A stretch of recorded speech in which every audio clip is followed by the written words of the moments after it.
سلام،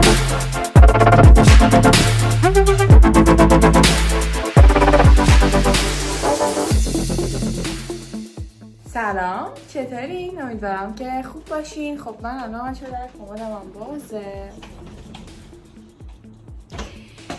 میخوام برم ویدیو رو بگیرم. بعد الان داشتم تمرین میکردم که چجوری سرم بیارم بالا که اون حالت خوب ایجاد شه. حالا میخوام یه نکته بهتون بگم برای زمانایی که میخواین اینجور عکس‌ها رو بگیر.